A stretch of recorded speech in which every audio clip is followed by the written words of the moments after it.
This town hall meeting to order for August 22nd, 2019. I'd like to welcome everybody. As I said, I'm Bill Pickens, Chairman of the Board of the County Commission and your County Commissioner for District 1. If everybody would please stand, we'll do the invocation. Let's go to Lord. Heavenly Father, we just thank you for this glorious day you've given us and all the wonders in it, Father God. We just thank you for this opportunity, Father God, to gather here with the commissioners and the staff and with the citizens, Father God, to just discuss issues, present some budget numbers and better place plan figures. And Father God, just take questions from the citizens. Father, we thank the Women's Club of Crescent City for hosting this, Father God, and for a great turnout. We ask in Jesus' name, amen. Amen.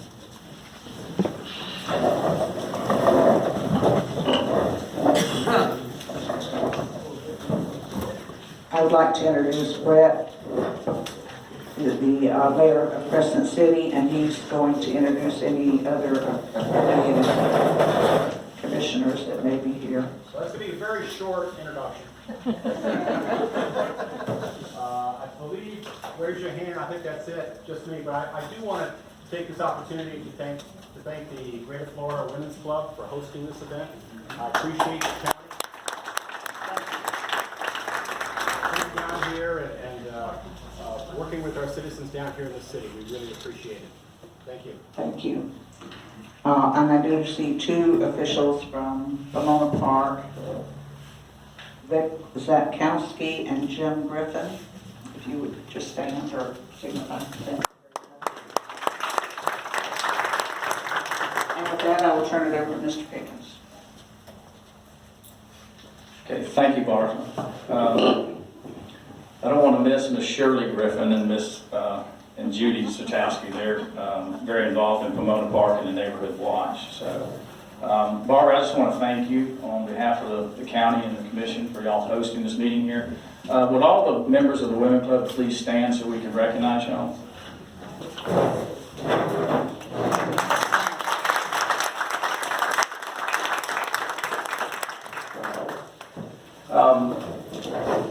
If you haven't been in the Women's Club for a while, they've completely redone the inside of it, and they did it themselves, and it looks a lot better. I'll just go ahead and tell you that because it was kind of drab before. So, but anyway, but thank you for what y'all have done.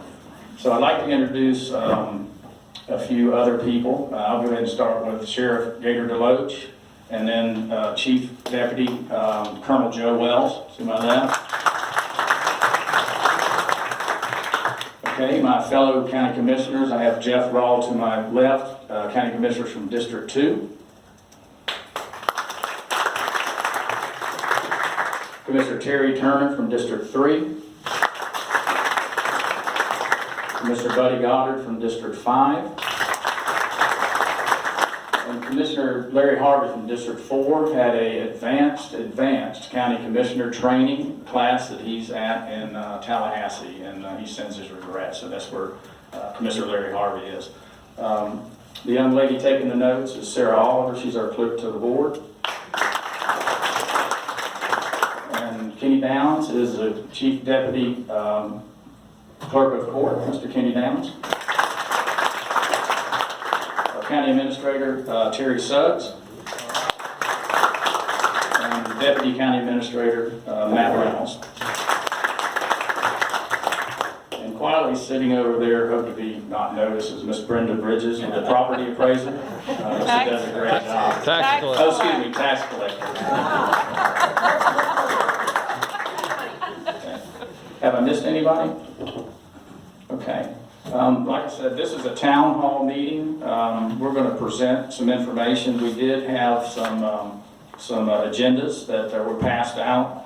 We're going to have Matt Reynolds, not Matt Buckles, talk about the budget, and then we'll move down, and you can ask a few questions about that, and then we'll move down to better place plan, and then we'll open it up for questions from the audience, okay?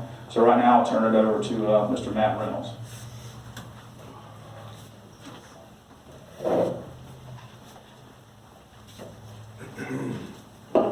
I'll come and speak at the podium tonight so you guys can get me on the recording. Apologize for my voice. Actually, I'm lucky I have my voice. Tuesday at the board workshop, board meeting, I actually couldn't speak, so the joke was, sorry, everybody was saying that hopefully I'll have my voice back by tonight so that we could talk about the budget tonight. So that's good. I prepared a pie chart over here to kind of graphically demonstrate the county's general fund budget, and this pie chart is just the general fund budget. Also, let me back up a little bit. On the, I believe it's on YouTube, and Bob, can we get to it from the county website? Is there a link Yes. to the budget workshops, the recordings of the budget workshops? Yes, yes. Audio only, but yes, Audio only? yes. Not the long one that we did that whole day, that was recorded? If it's in the conference room, it's audio only. But the video's on there, it should be, or audio? The audio, yes. Okay. We can get that up there. At any rate, we had several other budget workshops that were much longer and went much more into detail on the county's budget. And so, as well as my presentation, I had a 48-something, 50-something slide presentation with a lot more detailed information on the county's entire budget. So I would recommend that anybody that's interested in hearing more about the county budget, to go on the website and listen to the workshop and look at the presentation as well, because I'm just going to do a high-level overview tonight so that we don't take up, because we could sit here for hours and talk about the budget. So just real quick, the total budget for the county this year, as of the workshop that we presented Tuesday, is approximately $128 million. But again, that is not all general fund. Of that $128 million, about $25.6 million is in reserves in the various different funds that the county has. $11 million of that amount is internal service funds, such as our internal service fund for our liability insurance, health insurance, and our fleet maintenance. Another $40 million is actually in the fire MSTU fund. That's the 1.1 mills that people that in the incorporated area of the county and some municipalities participate in. That budget is approximately $4.3 million. The transportation fund, which is the fund for the maintenance of roadways, mowing of roadways, grading, that is about $6.6 million. That is funded with gas taxes. Better Place is part of that $40 million I mentioned. This year it's about $10.5 million. Of that, approximately $6.1 million is the annual revenues. So there's a little over $4 million in carry forward in the Better Place Fund this year. Utilities Fund is a little over $3 million, almost 3.1. And then the sanitation, solid waste, landfill, there's several different names for it. That budget is approximately $15.2 million. So that makes up the $40 million. The remainder is the general fund budget, as well as much smaller funds that the county has. So getting back to the general fund budget, as you can see, according to the pie chart, the largest section of the county's general fund budget is the transfer to constitutional officers. It's about $27.5 million. Of the general fund's operating expenses, which is almost $51 million. So I can't see the percentages, but that's a little over half. No, that's okay, Commissioner. Yeah, sure. The next largest section is public safety at about $8.4 million. Included in public safety are departments such as the EMS, which is about $5.7 million, permitting and inspections, which is about $1.1 million, code enforcement, $300,000, emergency management, $200,000, medical examiner and transport cost of $400,000, animal control at $500,000, and that's the next largest slice of the budget. The next slice, which says human services, it's almost $3 million. The vast majority of that is actually monies that the county does not have really any control over. That is the county's reimbursement to the state for Medicaid and HCRA costs, as well as the county health department has about $540,000 included in that. Then we get down to some of the smaller slices. Some of those slices, the county actually doesn't have all that much control over. Things like liability insurance, building and grounds maintenance. Those are just annual operating costs, about 1.7 million on all of the buildings and maintenance on the buildings that the county commission or the county as a whole owns. So really the other slices such as IT, it's about 2 million. Culture and recreation, which is parks and recreation as well as libraries. Parks and rec is about 1.1 million. Libraries are about 850,000. Then the general services or general governmental cost. That includes budget, county attorney, purchasing department, HR, planning and zoning, and administration of the county. All of those combined is about 1.8 million. So that pretty much breaks down the county general fund budget as a whole.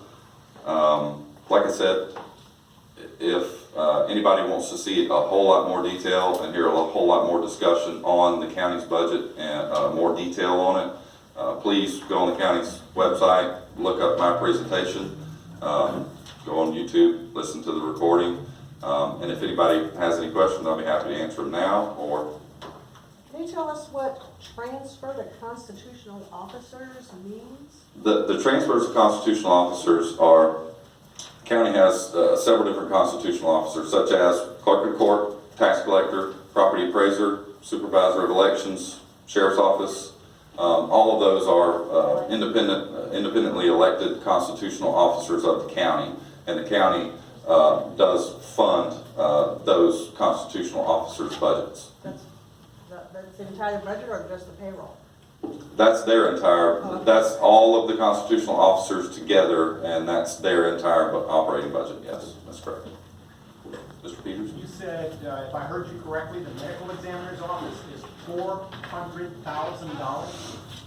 Yes, sir, medical examiner and transport costs are approximately $392,000, $400,000. That's a lot of money.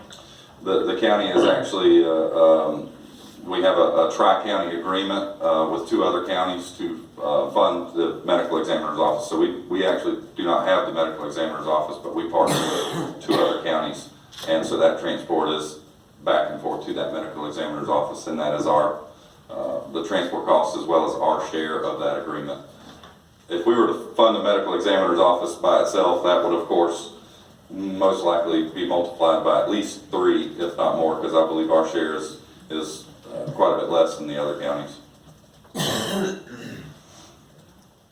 What are the 2 other counties? St. Johns County, and I believe it is Flagler. Yes. Yes, sir. Seems like there's really not a lot of information concerning 54% of the budget. There's no breakdown of the constitutional officers' transfer funds, which is 54%. I have the total amounts for each constitutional. I can read those off. I have approximately $1 million for the supervisor of elections, 1.86 million for the property appraiser, 1.64 million for clerk of court, 1.23 million for tax collector, and 21.8 million for the sheriff. Thank you. Yes, sir. Any other questions? All right. Thank you.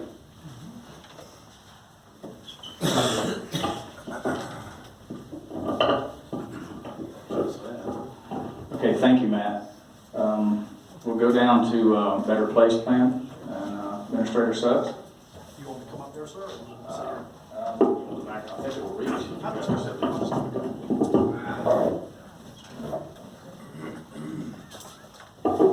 Thank you, Mr. Chairman. Matt had the difficult job of sharing this year's potential budget with you, and the difficulty that he had and we had, commissioners had, of balance in the budget. So I'm just going to share a little bit of information with you here tonight, and then I'll be around later if you want to ask more questions. But the good news is this, is for the second year we're able to balance our budget moving forward without any use of reserves. That's a good thing, okay? For about 6 years prior, we've been using reserves to balance our budget. The second thing is the Board of County Commissioners has imposed a proposed policy to make sure that we keep at least 10% of our in reserves, which is about $5 million. So we have that we built into a policy that we can't drop below. We also have put in about $3.5 to $3.7 million in usable reserves. These are reserves that we'll use for capital purchases and for projects that will come up throughout the year. And we also moved 1.5 or 1.35 to an insurance fund to change from fully insured to self-insured, which is a program that we anticipate a return on our investment this coming year of about $300,000. Okay, so those are the fiduciary responsibilities that the commissioners have made and given the staff, and so we're working with those responsibilities, and it's doing good, and we're working hard to make sure that we're able to be sustainable in those areas. Another decision that the Board of County Commissioners made was the Better Place Plan. The Better Place Plan was a plan that was voted on by you folks, the citizens of Putnam County, to put in place a sales tax that we will use, again, in a fiduciary manner. I want to applaud the commissioners because they put a self-imposed 60% rule in, where 60% of those funds are now going to be made sure that we use those on roads and dirt to pave projects, resurfacing projects, drainage projects, so that, again, is being very responsible for the taxpayers and their dollars, and I appreciate that as well.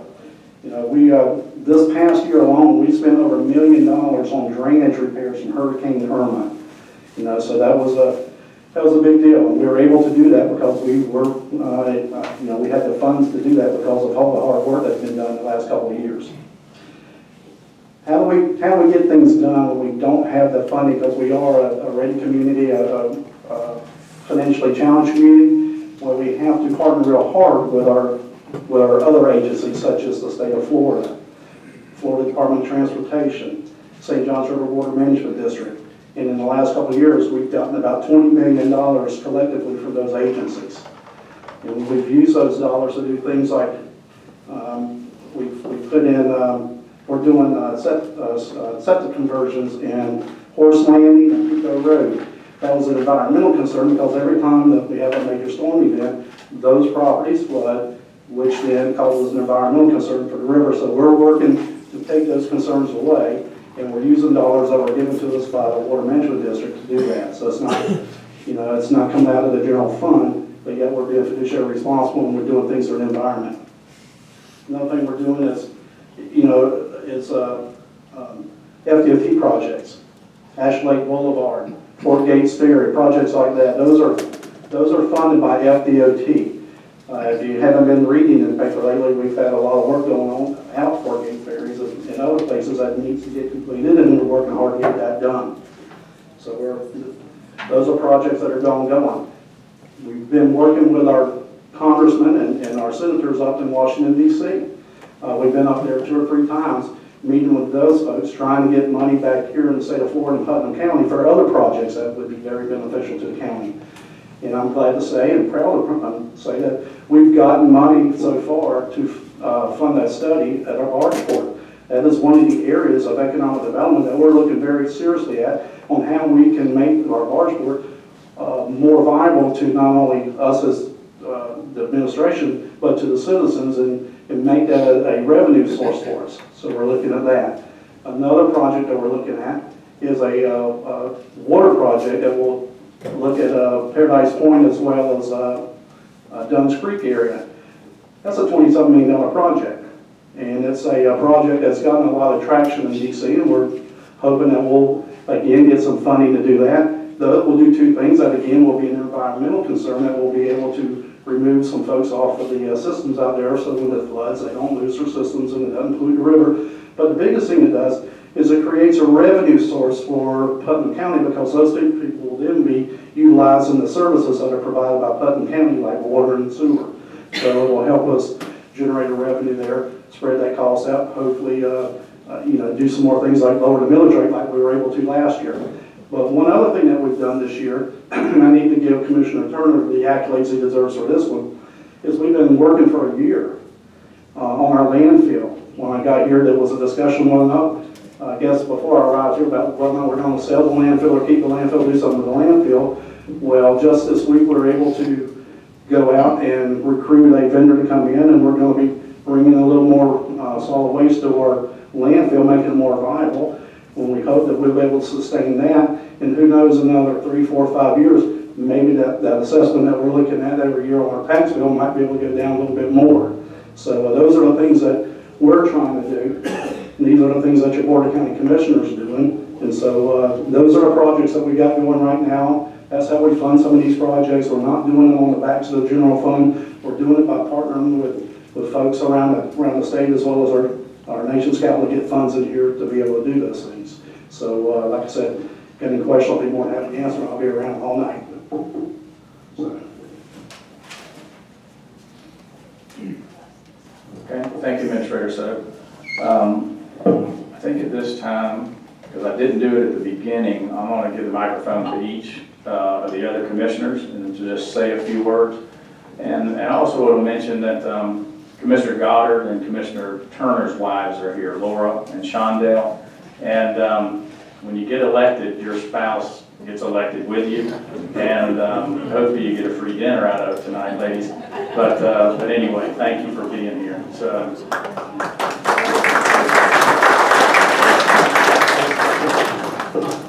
Barbara, this will come out of here, won't it? Before I turn it over to Commissioner Rawls, Commissioner Rawls was really the commissioner that prompted us to consider having town hall meetings. And so they've already had one over in Interlochen. I think it was August 8th. So I want to thank Commissioner Rawls for prompting us to do that and getting with staff. And Ms. Chris Peterson was very involved in getting this started. So I thank her also. So Commissioner Rawls. Thank you very much. I appreciate that. It's actually Ms. Peterson that reached out to me and asked me if I'd be willing to come down here and speak to a group. And I said, well, if we're going to do this, why don't we invite the rest of the commissioners? But getting out here tonight, I think this is a great opportunity for us to engage the public and also for you guys to engage us, talk about the future. One of the things that Mr. Suggs did not mention is that we're in the process of getting strategic planning started. Strategic planning is going to be extremely important going forward because that's how we'll lay out potentially a 1, 3, 5, and 10-year plan. And it's going to involve a lot of public input. It's going to involve input from stakeholders that are not just employers, but the public as well. So anything you can do to participate, that I would greatly encourage and ask that you would. The other thing that we're doing next year, a lot of kudos to Mr. Turner for this, is pushing the agenda for getting our comp plan revised. We have a comp plan that's very old and needs to be revised, so the contract for that's been let out, and hopefully this time next year you'll have something new to look at in the form of a comprehensive plan, which will involve land planning, future land use planning. It also involves housing and economic development. So again, any participation that you might be able to have in that, we greatly appreciate. Been here for about 8.5 months. It's been a roller coaster, to be honest with you, but it's very enjoyable. I do appreciate the opportunity to be able to get out here and speak to you guys. And any questions that you have, any comments, I would be more than willing to entertain. Thank you very much. Just want to piggyback on that first comment by one of the comments from Commissioner Rawls' strategic plan. We will be doing a strategic plan. We should be starting to move forward with that in the next month or two. And one of the options that's available to us that I'd like for us to exercise is getting out in the community and holding 2 or 3 meetings with our stakeholders in different parts of the county so we can actually get a viewpoint from everybody that we can before we move forward with it. It's going to be a multi-step process, but I do know that we're going to be holding some meetings in the community, and so we would like to make sure that we get the news out and have as many people that can participate because it's your plan. It is what we're trying to do for the betterment of Putnam County, and it will be a plan, a living and breathing document that will have measurables and goals and objectives in it. And so it will be to everyone's benefit to participate if they could, and we'll make sure we get that news out when we're going to hold a meeting and try to hold one in different parts of Putnam County so everybody can participate.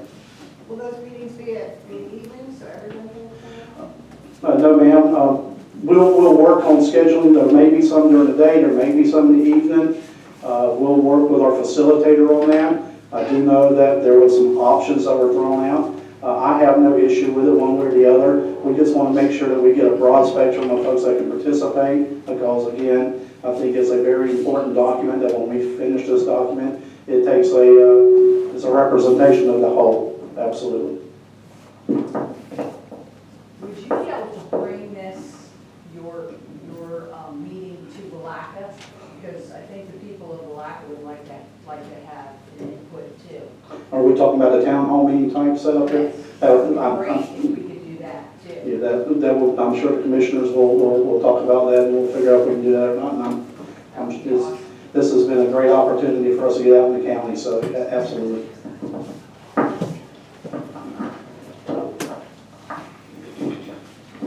Mr. Turner? I'm gonna let Commissioner Goddard go first. Too kind, too kind. I was gonna stand up, because I'm not that tall, so I won't take that. It is good to see everybody out here, and I know that this is something that a lot of people have been wanting for us to bring it out there into the community. We did well out in the interlocking area. Everybody enjoyed it. Down here in the south end, we wanted to make sure it was done. We have another one on the 12th of September in Barden. I think that's our next scheduled one. We don't have another one after that one that I know of. But I just want to tell, I am just so proud of these commissioners. What we were faced with when we got there did not look good. We were in debt. We were taking money from our reserves, and we just put, we're not doing that. We're not doing that anymore. And so by putting money, it didn't hit on, by putting money into the reserves like we did, that gave us the extra money that we could use to fund our insurance. And that's big. That's really big. That could, if we could recap that money in the next 3 to 4 years, maybe 5 years, but we could recap that money and the insurance will be self-sustaining, and we can put that money back into our reserves, which that's basically sitting there in case we get hit by these severe storms or whatever. But this whole group works so well in trying to do with what we've got, not raising taxes, keeping our millage down, and getting our services, going good. So I'm proud of them. We finally we started pushing, getting rid of some of our surplus properties. These are properties that are just sitting there. The county owns them. We don't need them. We've got to get them back into the hands of the people. We just marketed 22, if I'm not mistaken, and 21 of those sold, which we'll approve or disapprove of it on our next meeting. But again, I'm just so excited for where we're going. We are really making changes, and you need to really be appreciative of some of these guys, especially this one. This one has really done great with the landfill and a lot of things. He sees things in a good eye. Anyway, thank you for being here. Thank you, Commissioner Goddard. Yeah, exactly. I get the gold star tonight. I wanted him to go first because I wanted him to have the thunder over this land selling program that we've been doing. It was his idea, and I didn't want to steal his thunder. But not only on top of that, what we did was we designated the money that's going to come from those sales to where we could use it to clean up some of the blighted areas that have been around this county for the last 15 or 20 years that they haven't had the money to fix. So we're going to take the money from the sales of the land that was land that the county didn't need or want. It was just cheated back to the county through tax deeds.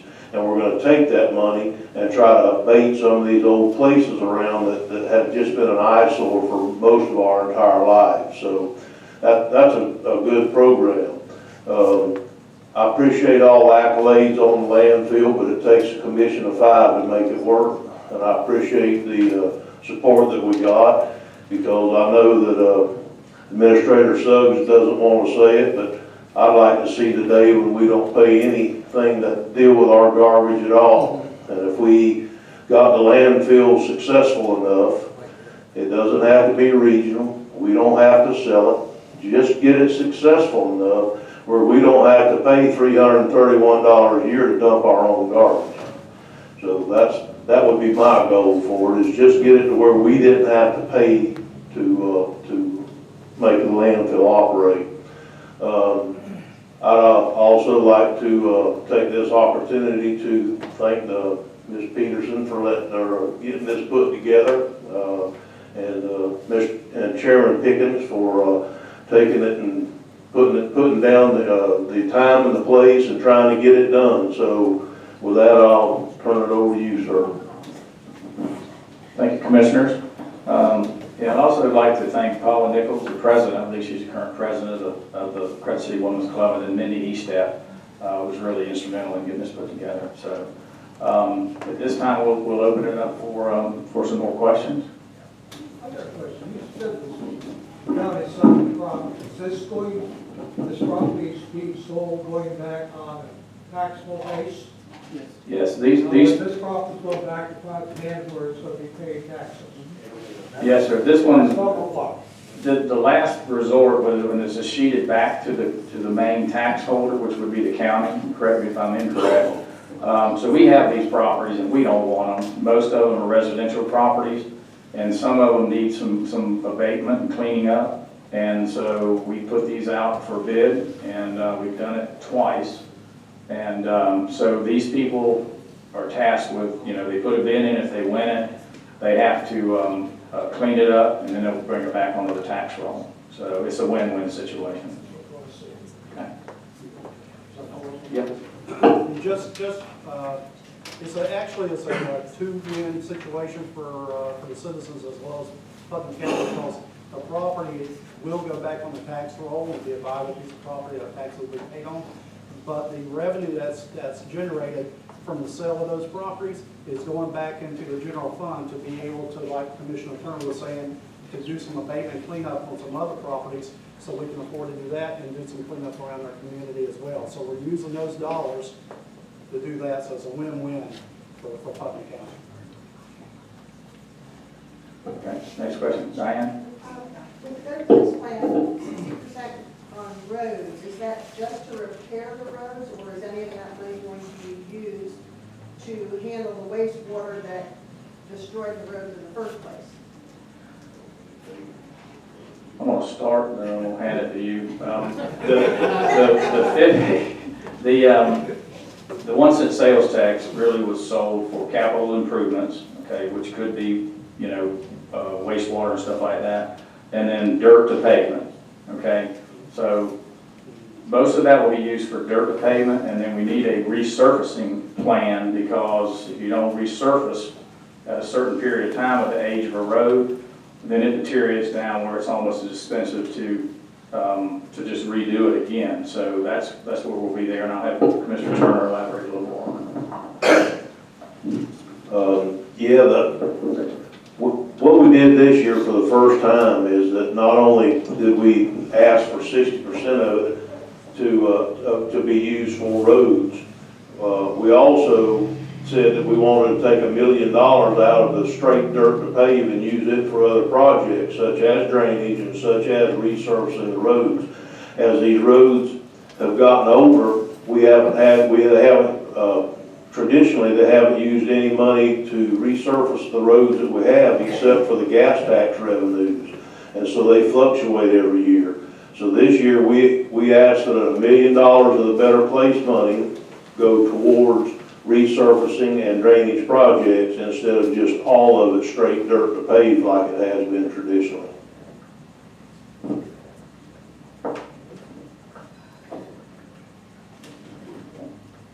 And we're going to try to, in the next few years, to try to get that to 70% for the roads. Yes, ma'am. Is the road going to be, do you know what the repair status is of the road going into Willaca? I think it's 308, where it flooded for several months and couldn't get in or out. Do you know what the status is of that? Yeah, I understand. Is the road coming apart? And not to be smart, but I've lived here all my life, and I've seen water over at one time, and I'll be 60 years old in about 4 months. So it was just a freak. It was just nature. We got 75 inches of rain, and if you looked at the topography, I guess, that's a bowl. And when the ground gets so saturated, it's going to go to the lowest spot, And Mr. Mills, who lives right there, he's 70, and he said he's only seen it twice. So right now, the county really can't afford to do something with that because it probably costs $500,000 to go in there or more to raise it up and put drainage. So we will maintain that road if it starts to come apart, but I really don't see any plans to do anything right You now. don't have a plan in place, an emergency plan in place for in case we have a hurricane? Because I know my husband works in storm water and sewer for 40 years. So he's looked at that retention pond up there, and it stays fairly high, and the retention pond down low just sits like a toilet bowl with no drainage. So you see, like, I come from Seminole County where things are changing a lot, and they're changing a lot, and I watch my neighbor's house get flooded from the subdivision, and the county had to eventually buy that house with the federal grant money because they kept getting flooded, and they set up a pump there for 3 years to keep them from flooding. So, I mean, that's a main artery going in and out of there, and so to me, it's like, this should be put on a priority because it's a public safety issue. Okay, I know that the town of Willaca, because Mayor Sands was in the talks with Public Works and the county administrator and the commission, they're working on with the forestry and with U.S. Fish and Wildlife about getting some drainage so it could drain to the St. Johns River. And we got interviewed by the Jacksonville news station on this about why we weren't doing anything about it. Well, you can't do anything about it when it's flooded. Okay, but now it's not flooded and you can pass it. And if you look just less than a mile north, you can do Old Willaca Dirt Road, which is paved. Okay, it's not a nice road, but you can still get to where you want to get to 17 that way. You can go north on 309 and get to 17. You can go south about 2.5, 3 miles to 308 and get to 17. So it was an inconvenience. I appreciate your concern, but this commissioner felt it was an inconvenience rather than a real safety hazard. Emergency vehicles, if they have to, they're coming through that water. Passenger cars, that's a little different situation. So, yes, ma'am. Does the county have any plan for upgrading internet and phone service? And I'm speaking specifically of fiber optics to homes. We could probably let Bob talk about that for the next hour, but might be just two of y'all in the room. I'll give kudos to Mayor Peterson and City Administrator Patrick Kennedy. Wherever I've been with them at a legislative delegation, which would have Representative Payne and Senator Perry there, or the congressional one with Congressman Yoho there, when they're up speaking, the first thing out of their mouth is broadband.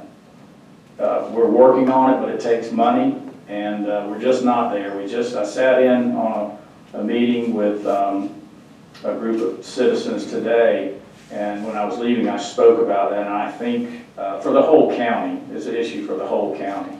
But we're not there yet. So, Bob, do you want to say a quick blurb about it? I'll give you this. We are looking at many different things, not just fiber. We're looking at utilizing the old TV band, UHF, VHF. We are possibly going to beta test and experiment with this to see if it's viable or not. Some of the numbers look impressive, but until you put it in our environment, with our trees and our terrain, will it work? Getting fiber in the ground is expensive. We had some damage in the city of Palaca. 1,300 feet to repair is going to cost us about $13,000. It's not cheap. So fiber would be great until we get the big companies to invest in us, and it's all in the numbers, how many people are going to be playing it. They're not going to come to town and play with us. We'd love to do more. I've worked with Patrick on how to get fiber here, how to get fiber in some of the other areas, and all the companies look at us and just say, we need to look. We've asked Yoho for money every year, every time they come to town. So we'd love to do it. I think it'd be great for us, but it's about how to get it done. Administrator Suggs? The bottom line is there's actually been conversation And there is conversation and will be conversation on how we might be able to fix this in the future. Just a couple of years ago, before I got here, I don't know how much conversation there was, but I can tell you that Bob Stender, the IT director, Matt Reynolds, myself, the commissioners, we meet with folks as often as we can, as well as Yoho. You brought Congressman Yoho's office up. There's programs that we're reaching out through them to see if we can't get some assistance. So I guess the bottom line is there is conversation, and we are trying to find a solution, a viable solution. It may not be tomorrow, it may not be next week, but we are having conversation because we need our entire community connected. You know, it will benefit the entire community. So that is a conversation we're having almost weekly now. Let me say something real quick too. One thing that Bob didn't touch on is fiber in the ground may be a thing of the past here shortly. So and that's one of the reasons why nobody's rushing in to put a bunch of fiber in, because is it Bezos or that's going to put the 15 satellites up? One of the big guys, either SpaceX or Bezos. One of them's looking at They've satellites. all played in it some, Microsoft, Amazon, Google, they've all dabbled in it. But I agree, at some point wireless will work. Yeah. Well, we all know what happens right now in our Right. homes. So we may not see the fiber going in the ground. And, you know, if you go to the larger metropolitan areas, I can tell you, they've got high-speed internet, and it's slow. It's slow compared to what we have here. So, one blessing that we do have is by being sparsely populated.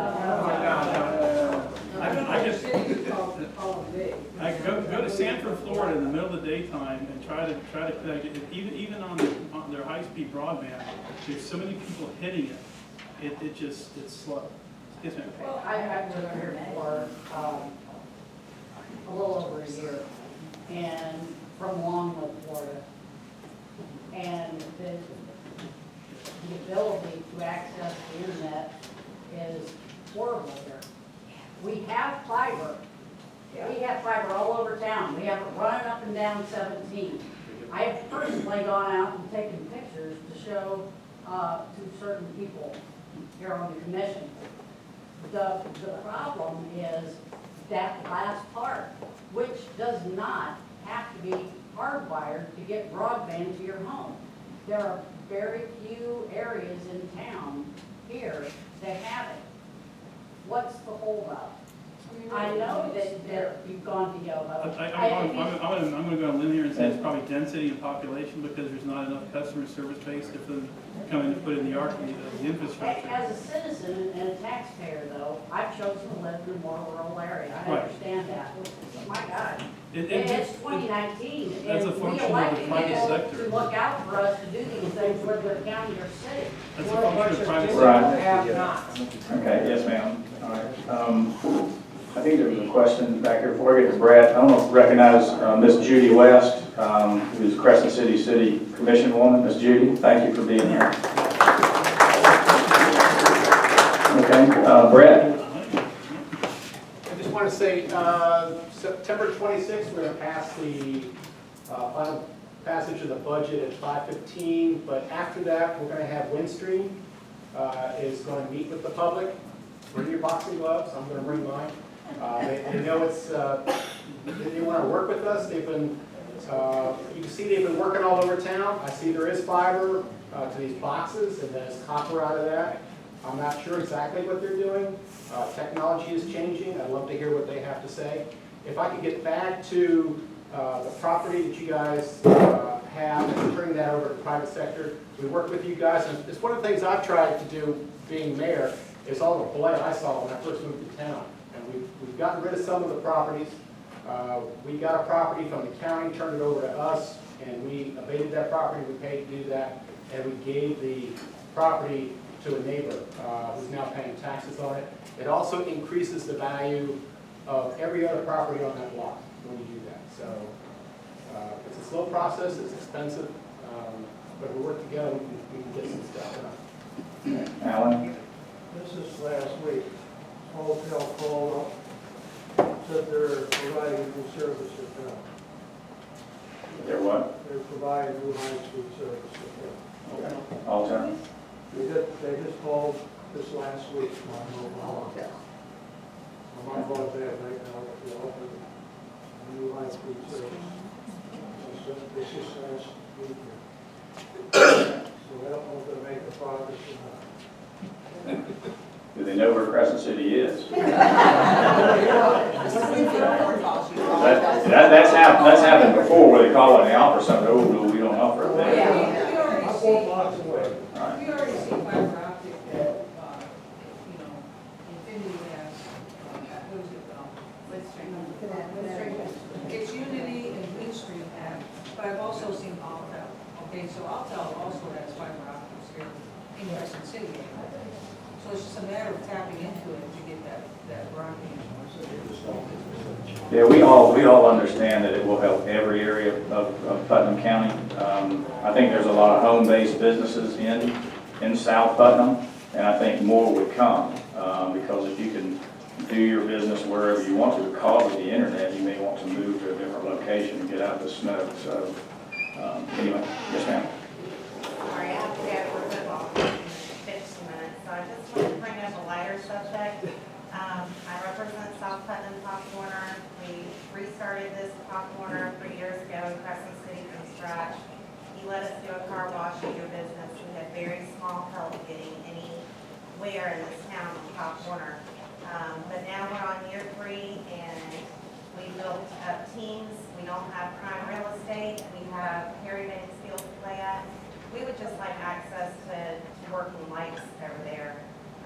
Our middle school is charging our Pop Warner girls to practice cheerleading in their own gymnasium in the town we take practice at. We're in a not so pleasant side of town playing football. Most parents don't want to travel there to watch their kids. But we're doing the best we can. If we can just get our town's help to let us use their lights. Okay, that is, I'm glad Mayor Peterson is here. Because that's a city issue there. And I will say that I've been in contact with, can't remember the young man that's one of us involved in it. Andre, yeah. So anyway, and the county field out by the YMCA on Union Avenue, soccer is such a big program, there's no room for them. Their times overlap. But I did talk to Tim Ross, the athletic director of high school, and he said he would be more than happy to allow them to practice on one of the baseball fields. So, but again, you may have issues with lights there. Well, we need lights, but we get resistance on, last year we lost a ton of money. We can't make money for our teams because if it rains in Crescent City, which I've played sports my whole life, we play in the rain. But if it rains on that field, our boys are not to play on that field because it can mess up that field. Oh, the high school field? Yes, which yeah, I don't understand. Can't do much about that one, so, okay. But we'd like to get more assistance from our town, and these boys and girls deserve, to be in the same place and play ball. I understand that, yes ma'am. So, okay, any more questions? Well, I'll do it Yes, again. ma'am. Do you see any future for animal control? Are we just going to say, hide it back there in the dump and forget about it? Okay, I'm gonna start, and I'm gonna let everybody up here. Sarah, we might let you talk about animal control. When you campaign, you learn a lot. You meet a lot of interesting people, and you hear a lot of things, okay? But I've probably heard more about the animal control and animal control facility more than anything, more than those garbage, whatever it is. So I'm gonna tell you, every one of these commissioners up here and staff, we want a new facility, okay? We have put aside some money from Better Place Plan for that facility. It's not enough to build the facility. We want to build it right one time. We had an appropriation from the state, and I'm not joking. We have the big check. It's this big, okay? It's in Administrator Suggs' office. How much was it for? $500,000. Well, that's how sure Representative Payne thought we were going to get it. And he deserves a lot of credit. But the governor vetoed it at the last minute. And we did not get the appropriation again this year. we'll ask for it again in the upcoming session, which is in January. So I'm going to hand this over to Administrator Suggs first, but I believe each commissioner wants to address that. None of being put on the spot, but absolutely, we have talked about this long enough, and we do have money that the commissioner said is in the Better Place plan for this. We did seek some additional funding last year from the state. Thought we were going to be successful. We weren't. We will try again this year, and hopefully we will be. But I'll sit here tonight and tell you that we are putting together a site selection committee, and we are going to find a piece of property in Putnam County, and we will break ground this year. And we will be moving it from the landfill. Budget year, not this year. It'll be 2020. Thank you for the correction. And I'm talking budget, I mean starting October 1. But it is still progress. Thank you very much, because you're absolutely right. Probably with the exception of roads and drainage, animal control is the most calls I get at Putnam County. And where it's located is not in a very good location. We know that. We need to make it more viable to be able to provide the services for all of our residents when it comes to our animals. But we also need to be very careful when we put it, locate it, and how we pay for it. And we're looking at every option available to us, but there will be movement this year. You heard it from me. Absolutely. So, springboard off of what's been said, there is $750,000 that was part of the $4 million that Mr. Reynolds talked about that was carried forward in the BPP. It is secure, it's not going anywhere. Whether or not it's enough to build a shelter is yet to be seen, and I personally believe it is.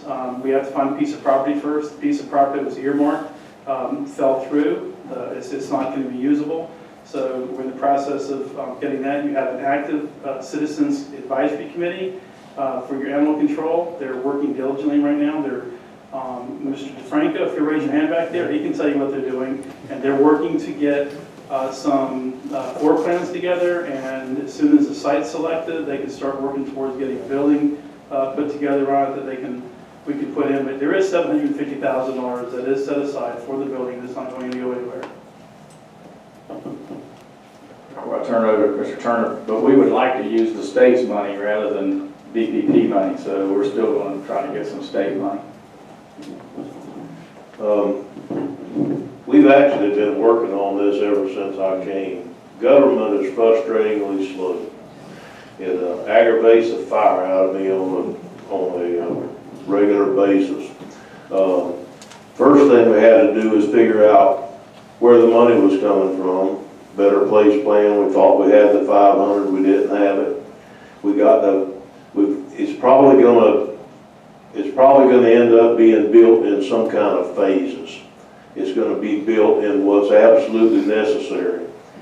This is just me speaking, and I can say it in this meeting because there's no violation. I can't talk to these guys outside of a real meeting about this, but in my opinion, I think we need to build it in phases. We need to maybe keep the facility that they have right now out at the landfill for part of it, and then build a new phase that they can afford wherever the site selection committee puts it at a better location.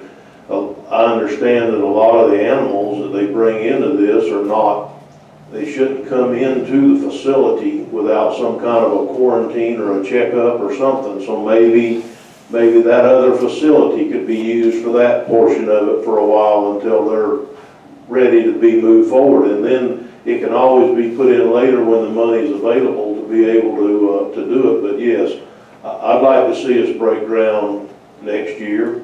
I was kind of hoping we'd be able to break ground this year, but when the 30 acres that was donated to the county, only like 3 acres of it, or 2 point something acres of it was buildable property. The rest of it was wetland that they couldn't use. So that's why the selection committee has to be formed in a new piece of property. Let me go a little bit further on that. That 3 acres he's talking about wasn't in one area.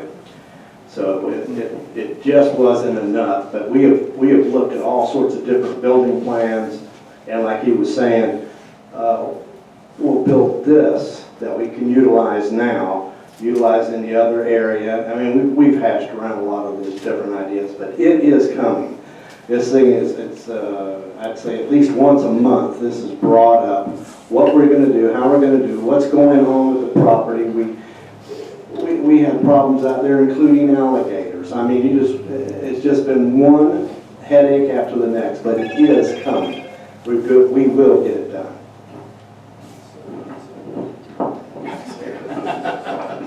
She's tight. Michelle? When the governor vetoed that, did he just do that across the board for most counties, or was there a reasoning behind the veto? Terry, you want to answer that, or you have an idea? I don't know if anybody else put in for for funding for animal control. All I know is they didn't make it through into the budget this year for whatever reason. We had other things that also were appropriated that didn't make it in the budget. We had support on a couple of other projects that we put in. We're going to continue to move forward those projects and see what happens next fiscal year. I mean, I think we've got good support up in Tallahassee. The commissioner works hard up there. I work hard up there. Representative Payne, Senator Perry works hard for us up there.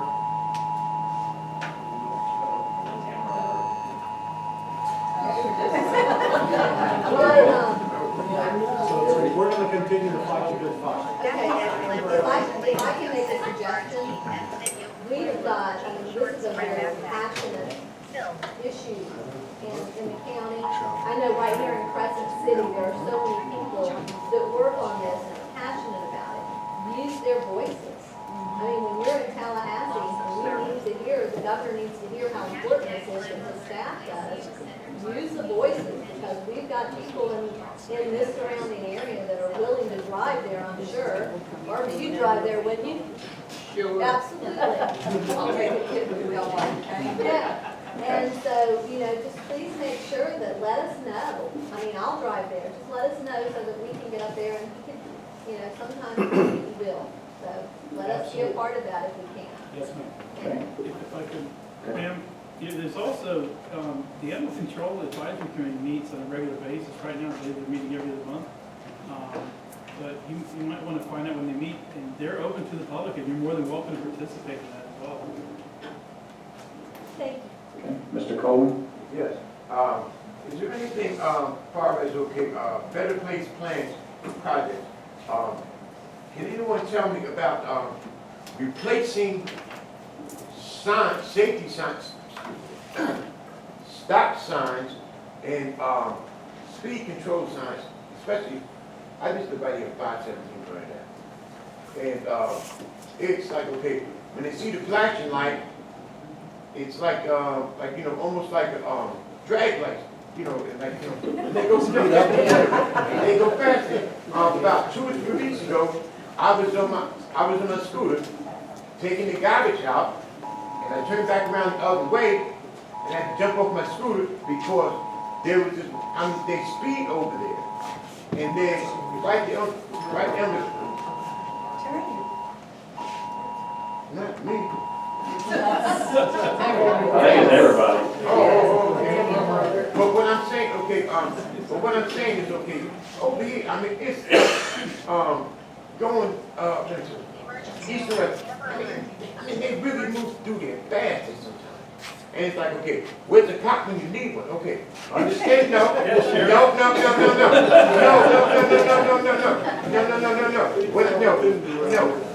What I'm saying is, and right before, it's, the road right there, not Main Street, the next one, Oakwood. There's a school bus that stops there, but there's not a school bus stop sign. And then, when the school bus hits those like that, everybody's surprised to where it's like, hey, stop there for that. Put a sign up there. And another specific place too is on Denver Road at the trust plant. When you go around the curve that way, stop sign, you don't need it. But going back the other way, And if you're not familiar, there's nothing there. You're thinking the road is still there, and it's not there. That comes to, county road department. They need to go back over there because, a few years ago, I mentioned to the road department, they put those 3 signs, when you come around that curve, you got a stop sign there, you got a stop sign there. But like I say, I'm pretty sure, off and on, we have traveled through those roads here. And like I say, going down the trust plant, if you don't know it, you're gonna go straight through. That's a dangerous spot. That's a dangerous spot. I mean, and like, you know, put those, the red ones there, because like I said, they'll go straight through. Inebriated or not. Okay. Mr. Coleman, I've got you, and I'll look into and talk to you later about Denver Road. I do believe the speeding issues and some of the other stuff that's in the city.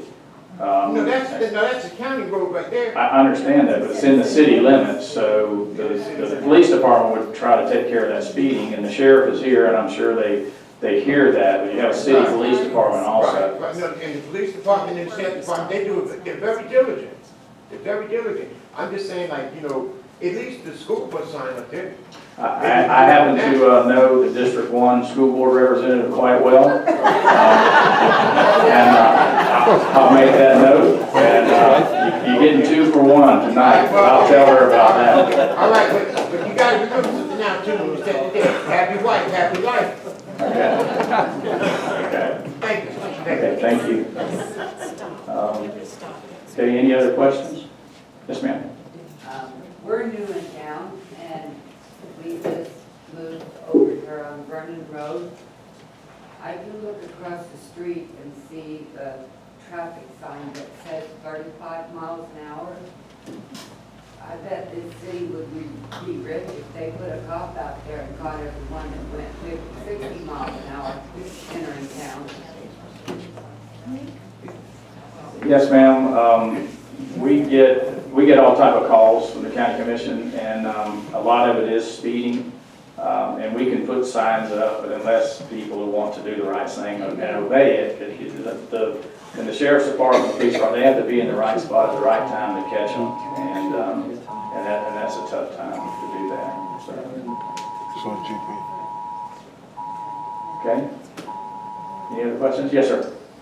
I want to go back to the Public Works Department and the roads, and I want to give you all a thank you.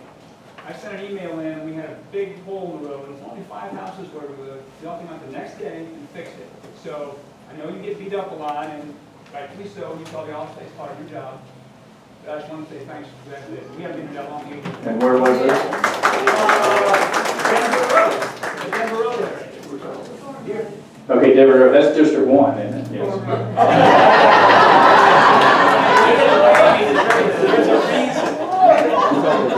And was it, sir, if I can ask you a question, was that where the road started sinking in and they had to operate it off? Yeah, that was, we just had that resurfaced, and for some reason, I guess there was an old culvert there that was never recorded, and it started sinking in, and I had one of my customers come in and say, hey, there's a hole out there. Well, I ignored it for a few days, and another guy said, you better go look at that. And I'm glad I did, because they had to cut about a 6 or 7 foot wide strip all the way across the road and dig that up and pack it in. It took about a week for them to fix that. It was bad. So, but thank you. We like thank yous every once in a while. But now I got to jump on board with the complaint. Okay.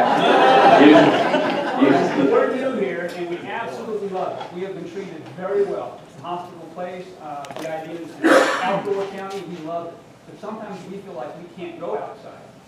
You're probably shocked by our bill, but we like to run and bike and walk quite a bit. So that was a joke. If we cite people who aren't obeying this leash law, and I don't mean just a little dog that's yak. I've had a dog 2 different times bite my tire on my bike. Yeah. So I can't even bike into town. If we cite people for this, take the money, would that help the project? We have the personnel, keep hearing no. Well, yeah, limited staff, and probably what you have to have, unfortunately, because when I get the animal control calls about an animal, harassing, the fence where there's a cat inside or another dog, really, and you're one person's word against another word, and unless really you have pictures to go by, it's really tough to enforce. It really is. Yeah, even then, it is. And it's frustrating because we're very rural. And, do we actually have a leash law? Yes. Do we have a leash? Yeah, so anyway, because I've got, in my neighborhood, there's 3 or 4 dogs that just roam, but they don't present any problem. But yeah, you're right. It's the staff and trying to enforce that. Click it and check it. Yeah. Alan? I think one thing to say, I see in neighborhoods, we've had in our neighborhood for a while, talk to your neighbors. Accountability, now that's Get a talk to good your idea. neighbors, that's all, the awful lot of problems. What in the city? Hello. Okay. How you doing? Good. Any other questions? Okay, in closing, any commissioners want to make any comments? Anything? Okay. Mr. Ross? This is government, by the way. Everybody in this room, we are the government. It's about us. It's for us, by us, remember that? So, kudos to you for pointing out, but personal accountability thing is a big deal. And, if you see people speeding, if you see a dog off the leash or a kid acting out, that's where personal accountability comes in, and it would make our community a lot better if we had more face-to-face communication between neighbors, and, because government's not the answer, we're the answer. Very good. Administrator Suggs? any closing remarks? Just that, this was excellent. This was very, very helpful for us as staff to be able to hear some of the complaints and actually put some of the, you could put a name on the face for us now. And one thing I'll say, and some of you here know that because you've been there, there's a different mentality in Putnam County right now as far as the county administration's office is concerned. We have got staff that wants to participate, wants to provide solutions, and we have an open door policy. And so I encourage each and every one of you, if you have a question or a concern or a solution that you want to share with me, please do. And we've got 72,000 residents in Putnam County, and we want to do the best we can for all of you, and that's why we're here tonight. And hopefully you'll take advantage of that and give us a call and let us know what we can do to assist and offer some solutions as well. Okay. In closing, I want to thank Sheriff Deloach and Colonel Joe Wells for attending, Mr. Kenny Downs for coming down, staff, commissioners, Ms. Sarah, Bob Stender, Brenda Bridges, and get everybody, Miss Shirley and Vic, and Vic and Jim, and Miss Judy West, Mayor Peterson. Just really thank you, sir, for being here, and thank you for a good crowd. I believe this is more than what was in Interlochen. But this is District 1, so I expected that. Okay. So anyway, I really want to thank Ms. Barbara Hersick and the whole membership of the Crescent City Women's Club for hosting this. And so if there's any other further business to come before this meeting, we stand adjourned.